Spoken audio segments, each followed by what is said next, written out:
Your Superman punch probably sucks. And even if you think it doesn't, it does. Because you can be really, really bad at the Superman punch and it'll still work just fine.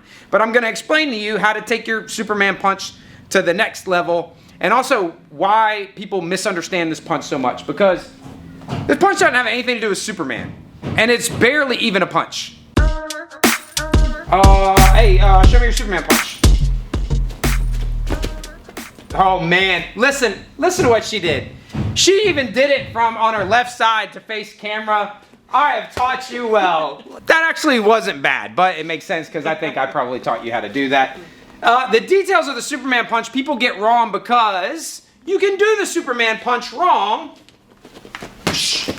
and it work out really well for you. Big, strong, powerful punch. You can cover distance safely and hit very hard with your punch, right? Right. It's great for that. Cover distance safely, hit really hard, a la Superman. Except, that's not the purpose of this punch. I don't even think this should be called a Superman punch. I think it should be called a Batman punch. They should change the name to Batman punch. Because the Superman punch is not a punch, it's a fake kick. The Superman punch relies on deception. Superman doesn't deceive.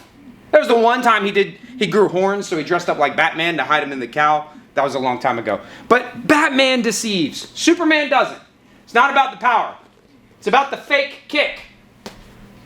This is what a Superman punch is. I go, hey, does that hurt? Ooh, what are you going to do about that? Ha! That's the Superman punch. It's about the fake kick. You probably know that. Let me show you exactly how much of the kick you got to fake. You don't have to do this. People want to do this because it lets them crank that Superman pretty hard. You bring this leg way up. You kick it way back. You don't got to do none of that. None of it. Your leg just has to go enough for her to recognize kick. How's that feel? Great. That's all I have to do. That's all I have to do. My knee just has to go forward a little bit. One of the ways I've had this explained is just try to make your knee break the plane of your other leg. Like it just has to go forward of that leg. Anything you do beyond that, it's already too late. She's not reacting to that. If I've hurt her with a kick, which I'll get to in a second. If I've hurt her with a kick,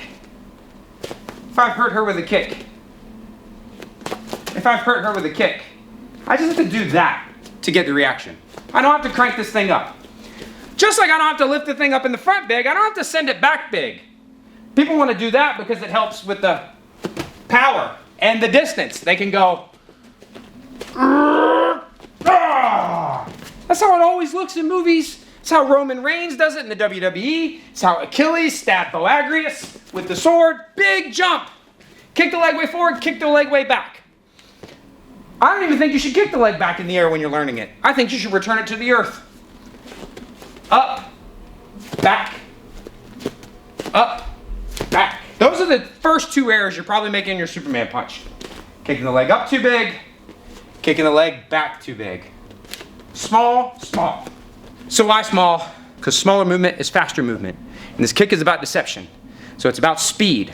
We need it to be sudden, violent, and scary. Speaking of, we're trying to psychologically manipulate our opponent. Superman doesn't do that.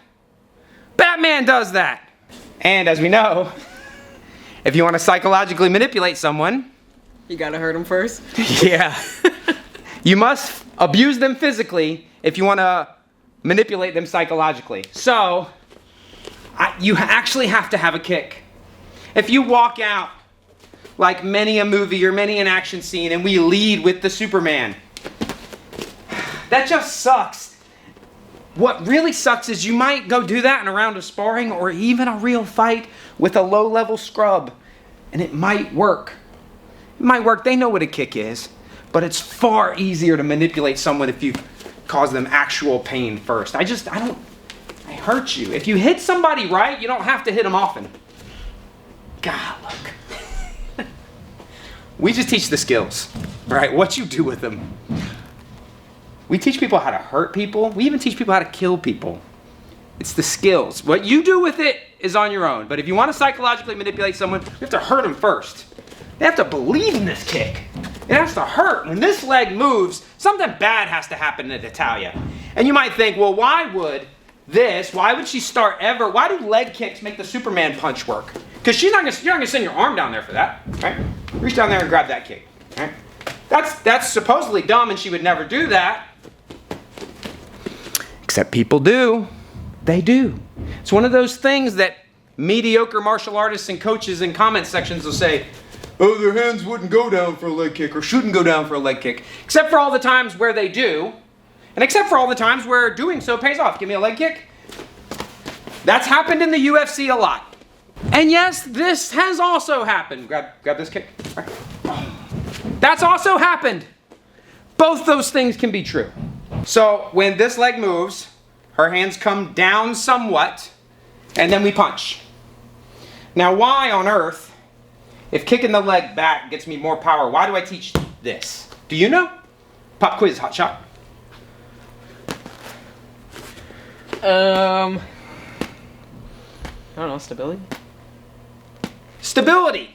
But why do I need stability? Well, because I might not be done. People tend to think of the Superman punch as just this beginning and end of everything. Like it's just some kind of nuke. That's how they treat it. They treat it as a nuke and not as a technique. It's just a technique. It's a pretty good one. It's a pretty high percentage one. It's pretty easy to do. But it's just a technique. I might need to do more stuff. It's possible that you could hit somebody with a big, humongous Superman punch and not knock them unconscious. I know when you're daydreaming and you're picking out your walkout song and you're doodling in your notebook and writing your name with your crush's last name in your mind, your Superman punch instantly knocks everyone out. But it's very possible to hit someone very flush with this punch and not knock them out. So you have to be ready to follow up. Yeah, you'd still do stuff. You're still here. Superman punch, follow up, I'm not done. The other reason we keep this small, we keep it stable, is because it also doesn't have to be the beginning of anything. We can combo into it. Our man Maddox on camera, one of the best in the business at comboing into the Superman punch. He treats it like just a technique. He'll punch, punch, punch, kick, punch, Superman, punch, punch, kick, Superman, punch, punch, Superman. It's just a technique. Keep it small, keep it fast, keep it light. Knee comes up a little, foot returns to the earth. Keep the punch controlled. Don't load it up or cock it back. Send it forward. We are going forward. I've hurt her. I'm physically abusing her so that I can psychologically manipulate her to land a punch. If you want to combo into and out of it, return that foot to the earth. Boom, boom, boom, whack, boom, bap, bap, bap, bap, bap, bap, bap. They'll react. They're reacting every time they see this. If you've really done a good job hurting somebody, close, middle, far, boom, boom, boom, boom. This leg moves, something bad's about to happen. That punch comes in, bop, bop, bop, bop, bop, bop, bop, bop. That's the key to the Superman punch. Or excuse me, the Batman punch.